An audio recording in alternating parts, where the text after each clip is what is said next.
You must lose faith in humanity. Humanity is an ocean. If a few drops of the ocean are dirty, the ocean does not become dirty. A warm good evening and welcome everyone present over here. Thank you for joining us for today's webinar. Let me introduce myself. My name is Bharti Datta. I will be responsible for hosting this free international webinar on behalf of SEMS Welfare Foundation, and I am glad to welcome Mr. Asit Kumar Srivastava, who will present on the topic Constitution and Constitutionalism. The Constitutional guarantee us our rights to life, liberty, and the pursuits of happiness. That's all. It doesn't guarantee our rights to charity. I see lots of many people have joined. So without any further delay, let me introduce our organization. SEMS Welfare Foundation is a non-profit entity established to work in the areas of education, social welfare, women empowerment, skill development and entrepreneurship, livelihood generation and employability, health, research, culture, international cooperation, sports, environment protection, or any other similar sector.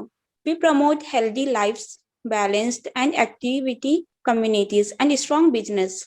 It allows the volunteer members to concentrate their energies and effort on long term goals when freed from day to day details. We are glad to have Mr. Asit Kumar. He is an assistant professor of Dharmastra National Law University, Jabalpur. He previously had teaching experience at National Law University, Orissa, and Amitya Law School, Lucknow. His areas of specialization are constitutional law, data protection law, and digital constitution in South Asian countries.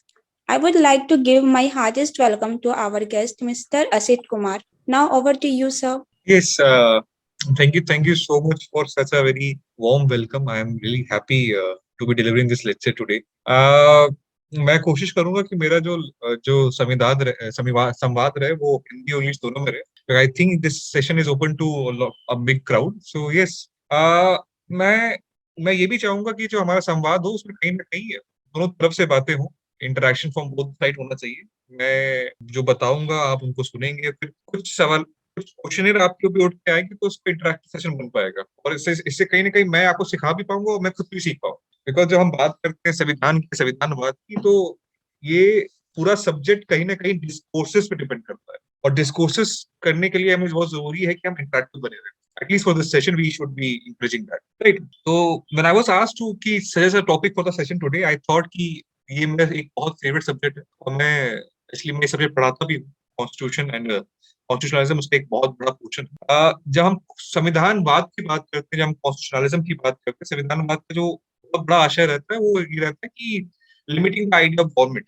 और ये principal सिर्फ भारतवर्ष में नहीं उत्पन्न हुआ था. कहीं ना कहीं जो हमारा एक ठोस सिद्धांत है संविधानवाद का, ये कहीं ना कहीं एक वेस्टर्नाइज आइडिया रहा था. ये बहुत बड़ी हिस्ट्री रही है संविधानवाद की, जो बहुत देर से चली आ रही थी. और हमने इसको कहीं ना कहीं धीरे धीरे अपनाया है अपने भारतवर्ष में. संविधानवाद का जो बेसिक मकसद था वो ये था कि to bring to limit the idea of government.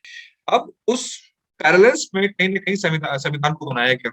यहाँ आपसे जो कॉन्स्टिट्यूशन बनेगा उसका भी मेन पर्पस ये रहेगा कि वो लिमिट करेगी government. So constitution is mainly a reflection of this higher principle of constitutionalism. And if I have to define constitutionalism in any of the forms, I only say constitutionalism is mainly, in a very simplest term, it's an idea of limiting the government, limiting any kind of restraint which can be coming upon any kind of fundamental rights or rights which are there in a social structure. तो कहीं ना कहीं संविधान को, उस संविधानवाद की उस essence को कैप्चर करना है.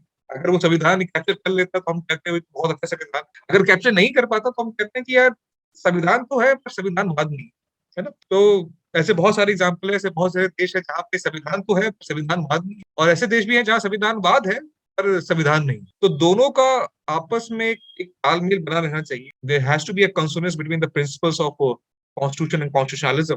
बट आपको एक रियलाइज करना पड़ेगा संविधानवाद की फीलिंग कैसे आती है, इमोशन कैसे आता है. संविधानवाद एक अपने आप में बहुत बड़ा सिद्धांत है, उसको पाना इतना आसान नहीं है किसी भी देश के लिए. संविधानवाद का जो बेसिक एसेंस रहता है कि हर संविधानवाद के आने के लिए, और कहीं ना कहीं मैं ये अपने हर लेक्चर में बोलता हूँ, कहीं ना कहीं जो संविधान होता है वो सामाजिक क्रांति का एक निष्कर्ष होता है. कि पहले एक सामाजिक क्रांति होती है और वो सामाजिक क्रांति कहीं ना कहीं संविधान को पाने के लिए होती है, और उसके उसके मूल स्वरूप एक निष्कर्ष पे हम आके we reach to a stage of constitution. तो constitution is a end result of a social revolution. तो क्वेश्चन ये है कि क्या जो ये ट्रेंड है कि हमें अगर मुझे संविधान पाना है कि मैं संविधान बिना सामाजिक क्रांति के पा सकता हूँ, और अब बिना सामाजिक क्रांति के मुझे संविधान मिल भी जाता है, तो क्या वो संविधान सस्टेन कर पाएगा लंबे समय के लिए?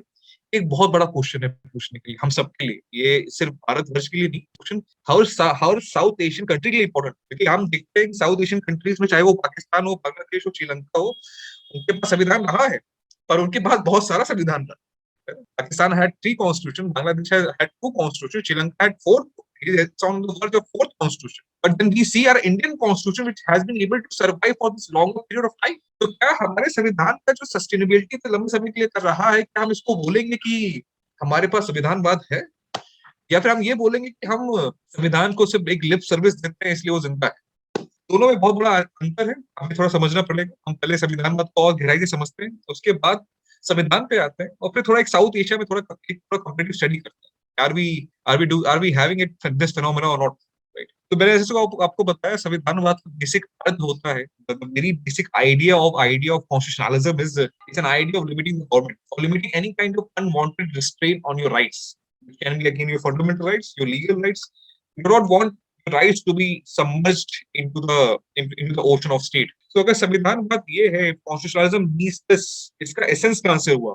As I told you in the earlier part of the lecture, this is morely an idea of a growth of a westernized concept. So in Western countries, the concept was always there. And we want to limit the power of the state, and they gradually developed this phenomena of constitutionalism. How did they do that? There were several writings which were there.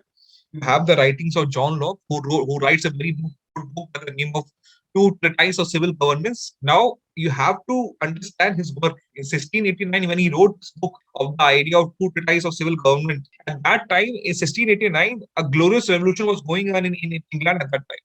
Under the glorious revolution, if you remember, the King Charles II was removed from his throne, and parliamentary sovereignty got much more emphasis at that time, right? So that book had a larger role. It has a very major role because it talked about the idea of limiting the power of the king. Now, if I ask you guys who is the modern day king, you say, oh, the modern day king is the executive, right? कहीं ना कहीं जो executive government का जो part है, वही आज modern day executive है. तो उसी प्रकार जब 16th-17th सेंचुरी में जब राजा की शक्ति को कम किया जा रहा था, उसी प्रकार ये वहां से कॉन्सेप्ट उत्पन्न हुआ. उस कॉन्सेप्ट को हम बोलते थे the idea of constitutionalism or limiting the restraining the government. Why I refer to the book of John Locke? Why John Locke's book is very important? Because John Locke की जो book थी जिसमें ये कहते हैं the Two Treatises of Civil Government, John Locke ने इसमें 3 सिद्धांतों की बात की. कहते हैं कि there has to be an idea of right to life, liberty and right to property. और कहीं ना कहीं जॉन लोग इस चीज पे एम्फसाइज करते हैं कि अगर आप बोलते हो कि एक अच्छी गवर्नेंस आपके पास है, वो तभी अच्छी मानी जाएगी जब आप ये शो कर सको कि you had to right to life, liberty and property. John Locke का इस काम को इतना रेफरेंस मिलता है, इतना इन्फ्लुएंस करते हैं लोगों को कि जॉन लॉक ये जो लाइन है, right to life, liberty, property, this particular line of John Locke in his book two treatise of civil government, right to life, liberty, property, the line is even copied in the American Constitution in the form of right to life, liberty, and pursuit of happiness. Right. So you can quite categorically say this origin of this phenomena of right to of constitutionalism originated in the 17th century. And from here then onwards, this has only grown. We know about the French Revolution. We know about how America got its independence. All those phenomena was just only increasing the scope of constitutionalism. And by the time we came to 1940s, when we saw the Second World War happening, we realized that unparalleled power of the state is only detrimental to the freedom of every individual. So we have to limit this modern day king, what we call as the idea of state. And for doing that purpose, we want to create more indicators to ensure that there is safety against the state, from the state. तो कहीं ना कहीं धीरे धीरे जो संविधान की feeling थी जो हमारे 17th सेंचुरी में उत्पन्न हुई, वो धीरे करते करते करते करते कहीं ना कहीं एक शेप लिया. So the modern day constitutionalism which we have today is quite manifestly present in our constitution right now, जो कि बात करता है restraining the power of the state in several other ways. You cannot have absolute majority per se. You want to restrain the majority, ensuring that there are certain indicators of that. तो अगर वो जो मानक होते हैं, those indicators are there in the constitution, which are quite nicely enforceable, we can quite categorically say, oh, we have constitutionalism, right? So the idea originated in the 17th century, only grew through the 18th century, 19th century, and 20th century. Now, because of such an experience of constitutionalism, after 2 or 3 centuries, we were in a position to earmark the standards which should be maintained for having constitutionalism, right? So the modern day Indian constitution, and I'm very happy to say our constitution is one of the best constitution in the world. Our modern day constitution of Indian constitution has all those standards which will ensure that we can have this principle, this essence of constitutionalism, right? But you always have to stay vigilant. You need to understand, just by having the essence and the indicators of constitutionalism within constitution will not ensure that the modern day king is silent, right? You have to ensure that those standards are practiced by heart, by words, because the moment we weaken our standards, the moment we weaken our standards or loosen our grips, the possibility of concentration of power within the king rises again, right? So this whole essence grew from 17 to 18 to 19 in the modern day 20th century, because after World War II, World War I, we just realized that we cannot give more power to the king, that is the modern day executive, and thus we ensured that this power comes back to the people, right? सो जब ये सिद्धांत समझ में आता है कि संविधानवाद क्या होता है और कॉन्स्टिट्यूशनलिज्म क्या होता है, मैं थोड़ा इसके आगे बढ़ना चाहता हूँ कि कहीं ना कहीं संविधानवाद तो हमें समझ में आ गया। संविधानवाद का आशय यही है कि हमें मूल्य अधिकार और अपने अधिकारों को सबको बचा के चलना है। We have to safeguard fundamental rights and that is the whole essence of constitutionalism against the king, right?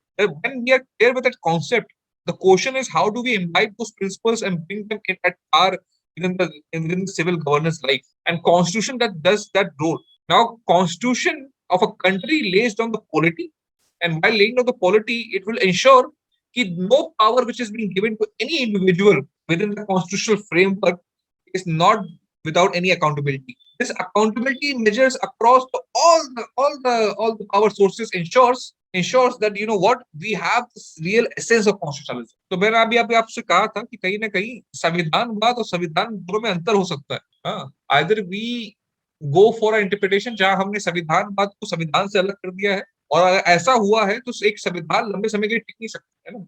हम जब क्लास में को पढ़ाते हैं, when we teach in this class we take example of Afghanistan. We realize that Afghanistan also had a democracy. Afghanistan also had a constitution. While having a constitution, that constitution could not survive for a longer period of time. Why? Because it did not have the essence of constitutionalism. और कहीं ना कहीं जो native demand थी शायद वो संविधान के साथ फिट नहीं बैठ पाती। और फिर वही बात आती है, फिर when you see the South Asian countries, you realize that in most of the South Asian countries, be it Pakistan, be it Bangladesh, be it Sri Lanka, we had constitution, but I think we missed out on the essence of constitutionalism. And because of the lack of principles of constitutionalism, I think the constitution was not able to survive all these countries.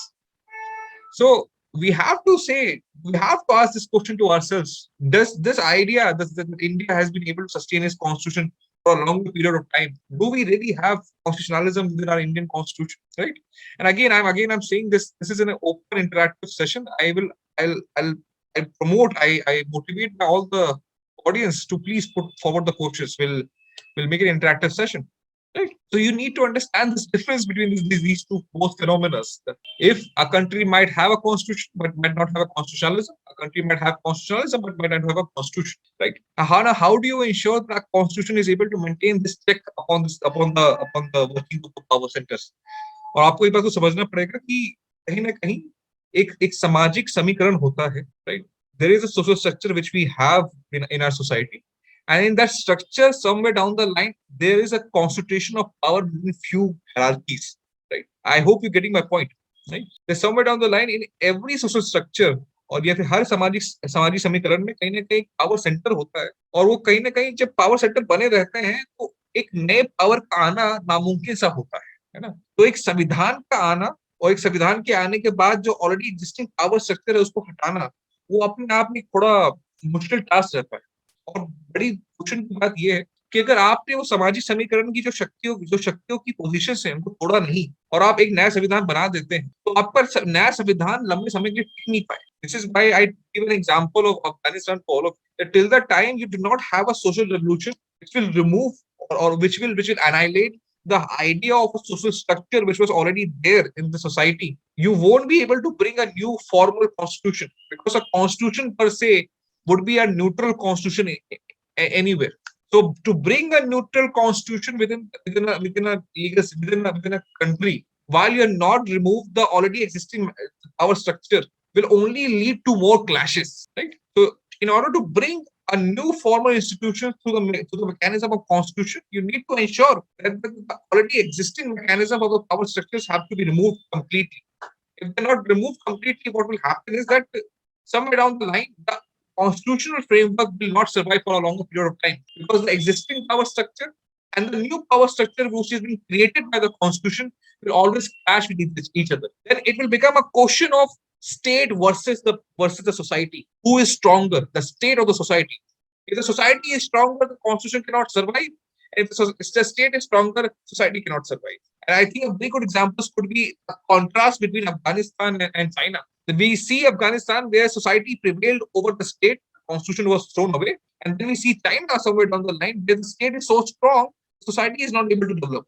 Right? So I go back to my statement, I repeat my statement again, the same statement which I made, that बिना सामाजिक क्रांति के एक संविधान का आना उतना अच्छा नहीं रहता, बिकॉज एक बिना सामाजिक क्रांति एक संविधान आता है तो कहीं ना कहीं जो संविधान की बनाए हुए परिवेश है, उन परिवेशों का जो ऑलरेडी एग्जिस्टिंग परिवेश है एक समाज का, उससे भिड़त होती रहेगी. फिर क्वेश्चन ये उठ के आएगा कि वो सामाजिक परिवेश बचेगा या फिर संवैधानिक परिवेश बचेगा, right? And this is again a very deeper thought to go into, because जब हम अपने भारतीय संविधान की बात करते हैं, और कहीं ना कहीं हमारा भारतीय संविधान हमारे पास 1950 में आया, कहीं ना कहीं हमारा भारतीय संविधान किसी सामाजिक क्रांति का निष्कर्ष नहीं है. तो क्वेश्चन ये उठता है कि जब हमारा भारतीय संविधान किसी सामाजिक क्रांति का निष्कर्ष नहीं रहा, तो क्या भारतीय सामाजिक परिवेश का विरोधाभास होगा संवैधानिक परिवेश के साथ? In that case the constitution should not survive, but it is still able to survive for a longer period of time, and even a form longer period of time all South Asian countries. मतलब we have to be proud for that कि ना पाकिस्तान में, ना बांग्लादेश में, ना श्रीलंका में, और no other no third world country itself had a longer period of time of constitution. हमारा भारतवर्ष में जो संविधान का लंबे समय चल गया, कहीं ना कहीं इस परिवेश में वो संविधान टिक पाया.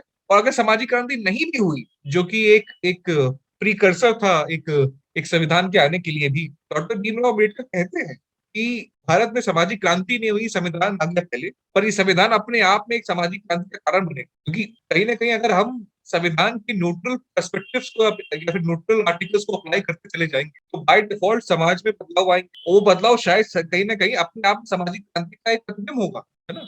So both the ideas, though we did not have the idea of social revolution, yet our constitution itself will become a tool for social revolution. Right? That is the phenomena we are trying to pursue right now. Yeah, so yes, that is the relationship which we have between the phenomena of constitutionalism and constitution. And the real question is कि जब हम नए accountability measures बनाते रहते हैं अपने संविधान के अंदर, हम करना क्या चाहते हैं? हम चाहते हैं जब हम कोई भी नया अकाउंटेबिलिटी मेजर बनाते हैं अपने संविधान के अंदर, हम कोशिश करते हैं उस अकाउंटेबिलिटी मेजर के थ्रू कि हम संविधानवाद को संभाल, है ना? अगर आपने ये थ्योरी का नाम सुना होगा, theory of basic structure, the theory of constitutional morality, all these doctrines, all these principles, ये प्रिंसिपल करते क्या है? ये प्रिंसिपल कहीं ना कहीं वो संविधानवाद के उन्हीं प्रिंसिपल्स को रिट्रीट करते हैं, जो कि वही बात करते आ रहे थे. कि क्या बात करते आ रहे थे? बात करते आ रहे थे कि संविधान के सिद्धांतों पर भरोसा रखें और उनके ऊपर चले, है ना? तो इट्स नॉट नेसेसरी पर से, no, it is necessary per se that if you're not able to follow the constitution, you won't be able to bring the essence of constitutionalism, right? और कहीं ना कहीं हमारी सुप्रीम कोर्ट ऑफ इंडिया इस बात को रिट्रीट करती है through all these doctrines which are repeated time and again. So this essence of constitutionalism only gets reflected through this mechanism again and again. So I gave you this example of doctrine of basic structure. I gave you this example of doctrine of constitutional morality. क्या है? कहीं ना कहीं संविधान के उन सिद्धांतों को वापस रिपीट ही तो कर रहा है. जब सुप्रीम कोर्ट ऑफ इंडिया को लगता है कि संविधान कमजोर पड़ता है या फिर संविधान को फॉलो नहीं किया जा रहा, उसके एसेंस या उसको प्रिंसिपल को, तो वापस इन डॉक्ट्रिन्स को अप्लाई कर करके उन्हीं सिद्धांतों को वापस रिपीट किया जा रहा है और रिटिशन से वापस उस सिद्धांतों को अपनाया जा रहा है, राइट? अब क्वेश्चन उठता है, जब हम संविधान बात को समझ गए और संविधान को समझ गए, अब क्वेश्चन उठता है कि इसको मेंटेन कैसे किया जाए। और मैंने आपसे कहा कि अगर अकाउंटेबिलिटी मेजर्स को हम मेंटेन करके चलते हैं संविधान के अंदर, तो हम कहीं ना कहीं संविधानवाद को बचा सकते हैं। बिकॉज आपको समझना पड़ेगा, एक संविधान है, संविधानवाद है और सामाजिक क्रांति। जब सामाजिक क्रांति हुई नहीं, अब संविधान ही आपका टूल बचा हुआ है। और अगर संविधान के बनाए हुए टूल्स भी कमजोर पड़ेंगे तो सामाजिक क्रांति समाज में नहीं आ पाएगी, क्योंकि जरूरत है, समाज को जरूरत है ना। तो how to really go about this phenomena. हमारे संविधान में as told by one of the great professors in India right now, professor doctor Yogesh Pratap Singh also, कि कहीं ना कहीं हमारे संविधान के अंदर बहुत सारे पावर कंट्रोल डिवाइसेस बनाए गए हैं, जो कि इंश्योर करते हैं कि जो पावर दी गई है संविधान के थ्रू, उन सारी पावर्स पे चेक बना रहेगा, है ना? जैसे काउंसिल ऑफ मिनिस्टर्स हो गया, है ना? जैसे कि फंडामेंटल राइट्स हो गए, फेडरलिज्म हो गया, है ना? इन पावर कंट्रोल डिवाइसेस में भी बहुत सारे अंतर होते हैं, है ना? पर ये पावर कंट्रोल डिवाइस करते क्या, ये इंश्योर करते हैं कि जिन जिन शक्तियों का की इजाद की जा रही है संविधान के द्वारा, उन सभी शक्तियों के ऊपर कोई ना कोई एक चेक बना रहे, और उस चेक के थ्रू वो इंश्योर करते रहे कि वो अपने कार्य पे अकाउंटेबिलिटी बना के रहे और संविधान के सिद्धांतों को फॉलो कराते रहे। Till the time you are able to pursue the constitutional tenets and principle to the truest meaning, you will be able to ensure that constitution and constitutionalism are able to survive. And if you're able to survive constitutionalism, believe me, you'll be able to bring the idea of a social revolution. Right? Yes, I like to pursue this, but I really want to. Are there any questions upon this? A question will be very helpful in taking this discussion forward. Actually, हाँ हाँ हाँ, नहीं नहीं, ये तो आपने बहुत you've asked a question about human psychology, which is again very true. Yes, humans still crave power, और कहीं ना कहीं जो पावर होता है वो एक सामाजिक समीकरण का एक वो भी एक भाग ही होता है, और कहीं ना कहीं पावर के पीछे ही जो लड़ाई चल रही है। अगर एक राजा है, या मैं आपको एग्जाम्पल देता हूँ, जैसे कि कोई कोई कोई अगर नेता भी है जो एक एब्सोल्यूट मेजोरिटी से जीत के आता है, इमेजिन करके कोई एक्स एक्स नेता है और जो एब्सोल्यूट मेजोरिटी से जीत के आता है, एब्सोल्यूट मेजोरिटी ऐसी 400 crore seats in Lok Sabha also, just imagine that in those scenarios, don't you think कि उनको लगेगा कि यार मैं अल्टीमेट पावर हूँ। और मैं एक्चुअली मैं बात करना चाहता हूँ, ये डेमोक्रेसी में ये पॉसिबिलिटी रहती है कि कभी कई बार जो एलिट होके आते हैं पावर में, even they presume that because they have got the highest number of seats in Lok Sabha elections, they are the ultimate power। और कहीं ना कहीं जो हमारा संविधान है, संविधान में कहीं ना कहीं संविधान की कस्टडी के लिए बहुत सारी जंग चल रही है। Both the parliament and the judiciary are fighting custody of the constitution. और दिक्कत क्या होती है कि जब जुडिशरी कोई ऐसा इंटरप्रिटेशन देती है जो कि when the judicial bodies give an interpretation which goes against the government thinks, why judiciary, who's a non-elected body, is making a law which is going against me? I'm an elected body. So they feel that the elected body feel, oh, I am more entitled to the constitution as compared to the judiciary, right? और ये कहीं ना कहीं इसके पीछे, इसके underline core में कहीं ना कहीं पावर छुपी हुई है, जिसको आप डिनाई नहीं कर सकते। Because human psychology emphasis upon the idea of power. We are craving for power. If we are in power, we are sustaining power. If we are not in power, we are running towards power. And that's a simple phenomenon of human psychology. So imagine Mr. X, who has won the elections by maximum number of seats in Lok Sabha, he has a majority in the state governments, and then he sees when he makes the law, the judiciary says, "Oh, your law is not good. I'm going to struck it down." This will create some kind of contrast and some kind of virodhabhas between the judiciary and the government, right? And somewhere down undertone would be that, oh, who is the real custodian of the constitution? Is it the judiciary or is it the government itself, right? Given those scenarios, possibility is कि power conflict होगा judiciary और government के बीच में, कि भाई who will finally interpret the constitution. Keeping this phenomena in mind, the Indian democratic history is filled with these kind of incidences, जहाँ पे कहीं ना कहीं गवर्नमेंट और जुडिशरी की तनातनी रही। और ये बहुत स्वाभाविक सी बात है। It's a very natural cause of effect, which we have discussed right now also, because constitution does not have any kind of ये अभिषेक जी आपका एक बहुत ये थोड़ा तंज वाला क्वेश्चन है। एक्चुअली मैं इस बात से पूरा अग्री तो नहीं कर सकता, बिकॉज मैं ये बात को मानता हूँ कि जो हमारा संविधान है वो एक न्यूट्रल इंस्टीट्यूशन क्रिएट करता है। हाँ, लोग ये बोल सकते हैं कि उनको लगता है कि कुछ फेवरिटिज्म हो रहा है ना, पर अगर आप संविधान को अपनी एसेंस में फॉलो करेंगे, बिकॉज अकाउंटेबिलिटी मेजर्स इतने सारे हैं, आपके लिए पॉसिबल ही नहीं होता कि आप किसी को फेवर कर सके। The idea of process of of allocation of any resources of the country governed by constitution is so hard to allocate as per your own will. You just cannot make the statement like very very easily. कहीं ना कहीं हर एक पे एक check रखा गया है, और ये हमारे संविधान की खूबसूरती है कि हमारा संविधान में कहीं ना कहीं हर सेंटर ऑफ पावर पे एक चेक रखा गया है, ये इंश्योर करने के लिए कि वो सेंटर ऑफ पावर अपने आप में कॉन्सेंट्रेशन ऑफ पावर ना करे. अगर पीएमओ ऑफिस भी है, प्राइम मिनिस्टर ऑफिस भी है, तो prime minister works upon with the council of ministers and then he aids and advises the president of India, right? वहां भी प्रेसिडेंट को आखिरी शक्ति नहीं दी गई. President has to take aid and advice of the council of ministers, right? तो कहीं ना कहीं हर पावर सेंटर के पास कहीं ना कहीं एक अकाउंटेबिलिटी मेजर बनाया गया. काउंसिल ऑफ मिनिस्टर अपने आप में रिस्पॉन्सिबल रहते हैं थ्रू हाउस ऑफ पीपल. तो all of this measures are ensuring कि हर बॉडी को ऊपर रखा गया. Even Supreme Court of India can not claim that it is not accountable to anyone. Even Supreme Court of India has his own kind of powers, controls upon the power centers. We have the idea of review petition, and not only the review petition. अगर आप review petition से भी कुछ नहीं हुए, आपके पास curative review petition. All these mechanisms are ensuring कि जहाँ power center create किए गए हों, उन सारे पावर सेंटर्स पे कोई ना कोई चेक बना. और इस चेक से होता क्या है? इस चेक से ये इंश्योरिटी हो जाती है कि हर कोई अपने काम को सही से पूरा करेगा, और at the end of the day संविधान का जो एसेंस है संविधानवाद, वो पूरा अचीव हो पाए. So yes, we as a layman, we as a people of civil life, we presume that things are not going very right forward, but we have to realize that the principles are so strong.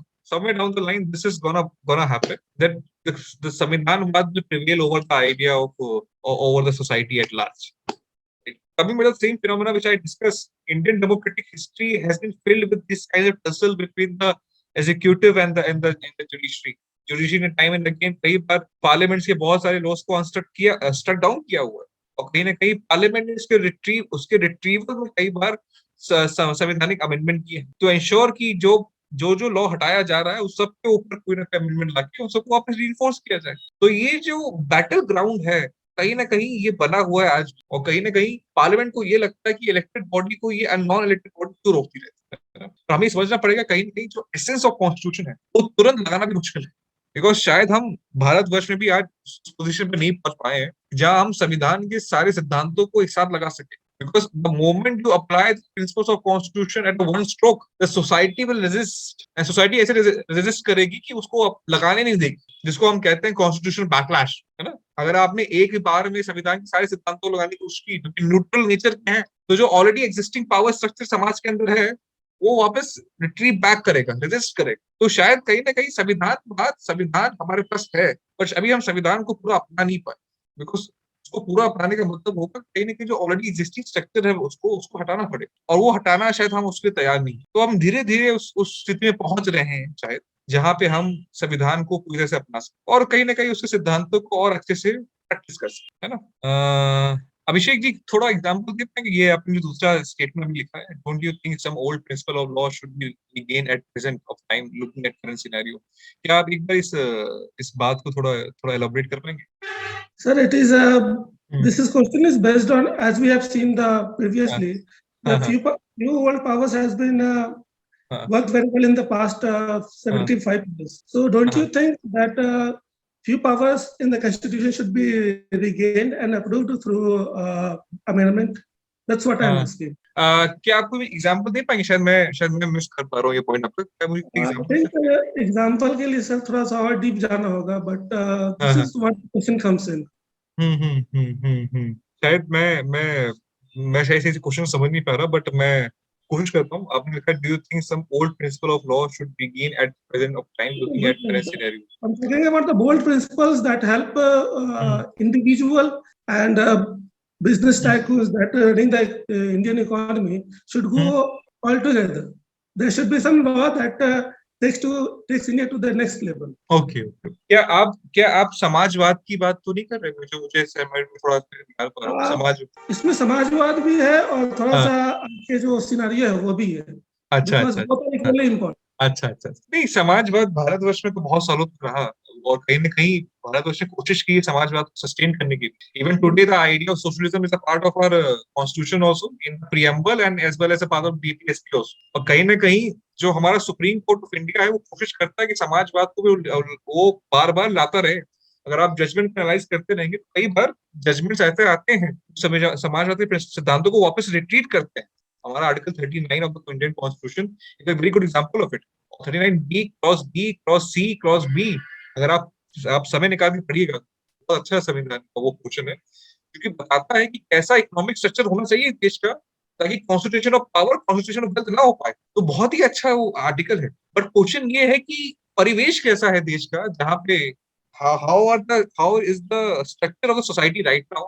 क्या वो help कर रहा है सभी समाजवाद की, the principles of socialism, और is it डिट्रैक्टिंग it. हाँ, कहीं ना कहीं 1990s तक हमने जब समाजवाद को फॉलो किया तो कहीं ना कहीं भारतवर्ष ने समाजवाद को अच्छे से फॉलो किया, बट कहीं ना कहीं उसको उसका एक आर्थिक पहलू भी था, जो कि भारतवर्ष के अच्छा नहीं है, जो हमें धीरे धीरे रियलाइज करना पड़ेगा। जब 91 में मार्केट को खोला गया तो कहीं ना कहीं 91 में मार्केट खोलने के बाद समाजवाद धीरे धीरे कम हुआ। बिकॉज आप ये नहीं कह सकते कि हमारे पास 1970 तो 80 से समाजवाद बिल्कुल पूरी तरीके से है। बिकॉज 1970 तो 80 समाजवाद का मतलब रहेगा कि एवरीथिंग इज ऑर्गेनाइज्ड, सब कुछ राज के कंट्रोल में है।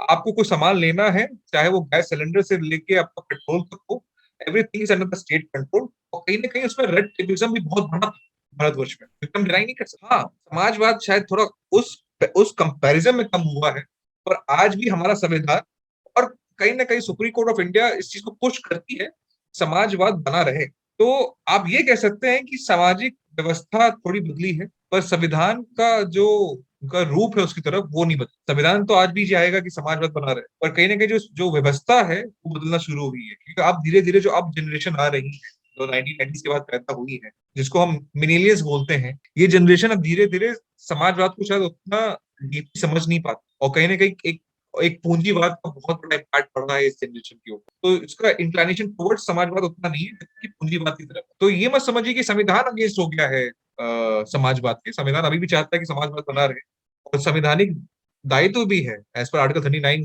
क्लॉज बी सी डी ई।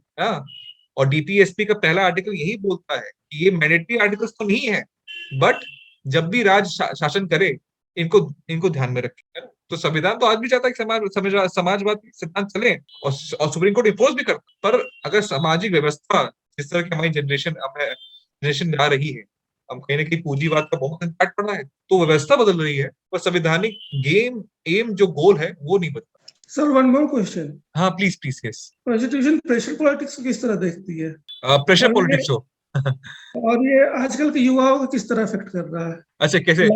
Very good. हाँ प्लीज बताइए। हाँ, आगे पूछिए आप पूछिए। As I said, what is pressure politics? How Constitution sees to this matter? Because आजकल बहुत ज्यादा डाइवर्ट हो रहे हैं, काफी प्रेशर्स में आ रहे हैं, काफी सोशल प्रेशर्स है, काफी तरह के दबाव है। तो how Constitution can help these guys like us? Take my example as well. मैं शायद पॉलिटिकल साइंस में उतना अच्छा नहीं हूँ, पर मैं कोशिश करता हूँ। प्रेशर पॉइंट का जो कॉन्सेप्ट हम लोग जो समझा हुआ था वो ये था कि कहीं ना कहीं बहुत सारी जब इंटरेस्ट होते हैं और उनका कहीं ना कहीं सामाजिक वर्गीकरण होता है, तो हर वर्ग कहीं ना कहीं एक तरह का एक प्रेशर पॉइंट की तरह कार्य करता है राज के ऊपर। I hope I am right, Abhishek, है ना? राइट। मैं इसको संविधान की नजर से देखता हूँ, और जब मैं इसके बारे में बात करता हूँ तो मैं आपको भी बात बताई थी, कहीं ना कहीं ये जो बात है फेडरलिज्म अपने आप में बहुत बड़ा चेक होता है राज्य के ऊपर। बिकॉज जब सेंटर में गवर्नमेंट किसी एक पॉलिटिकल पार्टी की होती है और राज्यों में किसी और पॉलिटिकल पार्टी की होती है, तो अपने आप में it works as a check upon the centre. Okay, आप जिसको प्रेशर पॉइंट कहते हैं, मैं उसको थोड़ा और डीपर ले जाता हूँ। मुझे लगता है कि प्रेशर पॉइंट से ज्यादा जो बात रहती है वो रहती है कोलिशन गवर्नमेंट्स की, और कोलिशन गवर्नमेंट से कहीं ना कहीं अपने आप प्रेशर ग्रुप की तरह ही कार्य करते हैं ना। अगर आपको पता होगा 2009 के समय काल में आई थिंक कांग्रेस की सरकार थी सेंटर में, तो उस समय यूपीए की सरकार थी। हाँ, यूपीए की सरकार थी, और 11 पार्टियों का गठबंधन हुआ करता था। उन 11 पार्टियों के गठबंधन में भी कॉमन मिनिमल प्रिंसिपल का कॉन्सेप्ट बनाया गया था by the Congress government at that time, to ensure कि हम विविध तो हैं, पर विविधता में भी एक कुछ एकता है, इन बातों पे हम एग्री करेंगे। ठीक है, मेरे ख्याल से जो एक संविधान होता है, स्पेशली भारतवर्ष संविधान, seeing at the history of Indian constitution, coalition governments में ये बहुत न्यूट्रल कॉन्स्टिट्यूशन बन जाता है। आपको समझना पड़ेगा जो भारत का संविधान ऐसा है कि पॉसिबिलिटी एक मेजोरिटेरियन गवर्नमेंट में थोड़ा सेंटर की तरफ इंक्लाइन करेगा। ये हमारे संविधान का नेचर ऐसा है। ठीक है, कोई भी अगर पॉलिटिकल पार्टी विद मेजोरिटी आएगी बाय डिफॉल्ट, इसका इंक्लाइनेशन टुवर्ड्स थोड़ा सेंटर बढ़ेगा। बिकॉज हमारे संविधान जब बनाया गया था, संविधान में कहीं ना कहीं ये इंटेंशनली रखा गया था कि it should favour the centre more as compare to the state, because उस समय 1950s में परिस्थितियां ऐसी थी कि विभाजन हुआ था। विभाजन के बाद कहीं ना कहीं ये एक बहुत बड़ी रिस्पॉन्सिबिलिटी थी कि जितने भी बचे हुए हमारे भाग हैं सबको हम जोड़ के रखें। तो कहीं ना कहीं जो संविधान में का इंक्लाइनेशन ऐसा था कि more towards the idea of centre. तो जब भी मेडिटोरियन गवर्नमेंट आती है तो ऐसा लगता है कि हाँ संविधान शायद टिल्ट कर रहा है टुवर्ड्स द सेंटर। और कोलिशन का गवर्नमेंट आती है तो कोलिशन गवर्नमेंट्स में क्या होता है, जब गठबंधन सरकार होती है चाहे सेंटर में हो, तो अपने आप में एक दूसरे पे चेक रखती है और works as a pressure point also. तो हमें लगता है कि कहीं ना कहीं उसमें पॉसिबिलिटी ऑफ अकाउंटेबिलिटी बढ़ जाती है। हाँ कोलिशन गवर्नमेंट है, अब कोई ऐसा कारण नहीं कर सकते जो कि आउट ऑफ द बॉक्स हो, बिकॉज हर कोई अपने चेक रखा हुआ है। पर आपको समझना पड़ेगा कि कोलिशन गवर्नमेंट की कुछ बुराइयां भी रहती है। कोलिशन गवर्नमेंट में काम कराना अपने आप में बहुत मुश्किल भी होता है, और ये वही बात है ना, कई बार आपको कॉम्प्रोमाइज करना पड़ जाता है बहुत सारे सिद्धांतों के साथ। तो दोनों का एक अच्छा पहलू भी है और बुरा पहलू भी, but this is the history which we have. So yes, I hope I was able to answer you, Abhishek जी।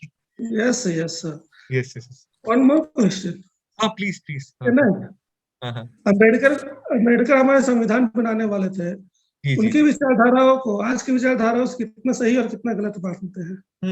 मैंने एक्चुअली बाबा साहब अम्बेडकर की विचारधारा पर भी एक बात बोली थी, इसलिए मैं ही पहले इसलिए पहली बात ये बोली थी कि डॉक्टर बी आर अम्बेडकर ने ही बात बोली थी कहीं ना कहीं कि हाँ हमारा जो संविधान है, हाँ हमारा जो संविधान है वो सामाजिक क्रांति का निष्कर्ष तो नहीं है, पर हाँ इस संविधान के थ्रू हम वो सामाजिक क्रांति लेके आएंगे। ये आपकी जो बात है वो एक डीपर फिलोसफिकल चीज को छूती है। हाँ, आपकी क्वेश्चन बहुत डीपर कॉन्सेप्ट को छूता है कि क्वेश्चन ये है कि कितना आज का generation is in inclination with the thought process of doctor B R Ambedkar, है ना? अगर मैं सही समझ रहा हूँ, अगर मैं सही समझ पा रहा हूँ अभिषेक जी, है ना? Yes yes, please carry on.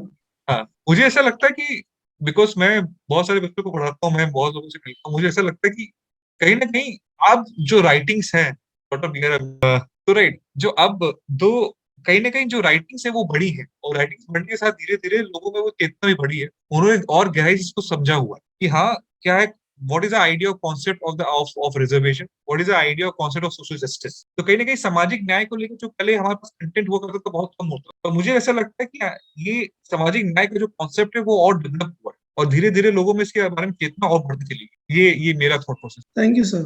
Thank you Abhishek ji, thank you. Don't you think reservation should be equally divided amongst the people somehow? There should be some law कि reservation की बात होती है.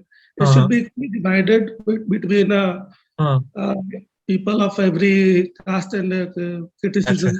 अच्छा नहीं, अगर ये स्टेटमेंट थोड़ा ओवर जनरलाइज हो जाएगा अगर आप ऐसे कहते हैं कि रिजर्वेशन सबका अधिकार होगा सबको दिया जाएगा, पर अब हमसे शायद ये गलती हो जाती है, हम इस पर क्वेश्चन को डील करते हैं। हमें पहले ये सोचना चाहिए कि मैं आपको अगर क्लास में रखता हूँ, मैं आपसे ये सवाल पूछता हूँ कि आपको क्या लगता है कि रिजर्वेशन आने का कारण ही क्या रहा होगा। आप मेरी अगर बात समझ पा रहे हैं, अगर मैं आपसे ये बोलता हूँ कि आपको क्या लगता है रिजर्वेशन आने का कारण ही क्या रहा। रिजर्वेशन आने का हाँ, अगर आप होगा कि हाँ तक जरूरी सेवा पहुंचाई जाए। आपकी आवाज भी कट गया Abhishek ji, can you repeat? मैं कह रहा था reservation is basically means to feed the needy people.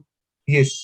Not only feed the needy people, it's also an idea of ensuring dignity। कि जो dignity की बात की जाती है वो सबका अधिकार है ना, वो कुछ समुदायों का नहीं, वो सबका है ना। तो बिल्कुल, तो जब बात करते हैं, हम जब बोलते हैं कि रिजर्वेशन सबका हक होना चाहिए, आपको पहले सब ये सारे जो चीजें अपने आप चली जाएंगे। पहले आप ये क्वेश्चन पूछिए कि रिजर्वेशन लाया क्यों गया होगा। जब आप उसका उत्तर दे देंगे तो अपने आप को समझ में आ जाएगा कि हाँ रिजर्वेशन देने के पीछे कारण क्या है। तो आई थिंक अपने आप ही सबको सोल्यूशन मिल जाएगा। पर ये कहना कि सबका अधिकार होगा वो थोड़ा वो ओवर सिंप्लीफिकेशन हो गया उस समय। वो आप इसको ओवर सिंप्लीफाई नहीं कर सकते, ये थोड़ा एक डेंस टॉपिक, आपको उसमें डीपर जाना पड़ेगा, आपको पूछना पड़ेगा कि क्यों आया, ये कॉन्सेप्ट ही क्यों आया। एक कॉन्सेप्ट आया इसका मतलब है कि कोई ना कोई कारण था, कारण आप पहले उस कारण को ढूंढिए, टटोलिए, और कहीं ना कहीं वो कारण कहीं ना कहीं समाज में जो भिन्नताएं हैं उनके कारण ही वो कारण है। तो जब तक आप वो भिन्नताओं को एड्रेस नहीं करेंगे तो फिर ये कहना कि सबको मिले तो फिर थोड़ा हाँ तो ठीक है। हाँ गुड आंसर आई थिंक। इसको और डीप से समझने की जरूरत है, और ज्यादा डीप से जानने की जरूरत है। नहीं मैं तो हमें चाहिए क्या और कितना। Where we are lacking actually। नहीं मैं एग्री, मैं खुद बोलता हूँ, अगर जैसे कोई बात भी करता हूँ, मैं कहता हूँ कि अवेयरनेस की कमी है। संविधान को अगर आप सही में करना चाहते हैं तो संविधान को पहले हम ही जैसे टीचर्स हैं, कोई भी और टीचर्स हैं, सबका दायित्व बनता है कि संविधान को समाज में फैलाएं, अवेयरनेस फैलाएं। और तभी तरीका है कि अवेयरनेस जब फैलेगी तो शायद चेतना जगेगी। अभी दिक्कत हो रही है कि हम सब अधिकार की बात तो करते हैं, संवैधानिक दायित्व की बात कोई नहीं करता। तो हाँ, वो चेतना अभी दूर है, पर आशा है कि हम सब लोग देखेंगे अपने जीवन काल में इसको एक दिन। Thank you, sir, for sharing such a wonderful and knowledgeable topic with us. The topic was really very interesting. It will help us to give a balance for our potential and professional life. So there are more few questions are from participants. अच्छा, please मैं देखा नहीं था, बता दीजिए। Sir, should government powers check and balance each other? Should government power Check and balance each other. should go, हाँ नहीं, जो हमारा अभी संविधान है वो उसका नेचर ऐसा बनाया गया है कि अगर उसको सही से फॉलो किया जाए, बिकॉज कॉन्स्टिट्यूशनल मोरालिटी का कॉन्सेप्ट जैसे आया है वो ये इंश्योर कर रहा है कि जो गवर्नेंस मॉडल है उसके अंदर भी एक संतुलन बना रहे। तो हाँ, उसमें वो नहीं है। अगर हम we are following tenets of the constitution carefully, by default balance बना रहेगा, जरूरत नहीं पड़ेगी किसी और की, बैलेंस अपने आप बना रहेगा, बस सिद्धांत को फॉलो करने की देरी है। One more question. Should the president have absolute power? हाँ, ये अच्छा क्वेश्चन है, बिकॉज ये अच्छा क्वेश्चन इसलिए बिकॉज भारतवर्ष में और इवन कॉन्स्टिट्यूशन असेंबली में डिबेट हुई थी इस बारे को लेकर कि क्या should we go to to an idea of use presidential idea of a presidential form of government or a parliamentary form of government. I think मैं शायद गलत हूँगा, बट केटी शाह के आर्गुमेंट्स थे कॉन्स्टिट्यूशन असेंबली में इस बारे को लेकर। Doctor B R Ambedkar ji ने भी रिप्लाई किया था, पर कहीं ना कहीं भारतवर्ष उस समय गवर्नर जनरल के कॉन्सेप्ट से इतना डर गया था कि बिकॉज इंग्लिश राज हुआ करता था, गवर्नर जनरल हुआ करता था, एक मात्र शक्ति हुआ करती थी उस समय, कि उसने सोचा कि यार अब जब भारतवर्ष आजाद होगा तो अब तो शक्ति के पास नहीं होगी, इसीलिए we went to the idea of parliamentary form of government. और मुझे कहीं ना कहीं ये लगता है जो पार्लियामेंट्री फॉर्म ऑफ गवर्नमेंट है वो बेटर है, बिकॉज अकाउंटेबिलिटी मेजर बहुत बढ़ जाता है। और कहीं ना कहीं पार्लियामेंट्री फॉर्म ऑफ गवर्नमेंट में possibility of representation of different pressure groups increases, so it's a very good thing to have in place of a presidential form of government, जहाँ पे आप एक सत्ताराज बनने की possibility हम ज्यादा रहती है। Okay, sir. I hope the answer was very effective for our audience, and thank you so much for answering the question. Very graceful. I would like to express my gratitude to all esteemed delegates of the webinar for their presence and contribution to make this webinar a great success. I extend my gratitude to our honorable chief guest, Mr. Asit Kumar, to take out time from his busy schedule to grace the event. Thank you all of you attending today's webinar. Thank you. Thank you. Thank you so much. Thank you.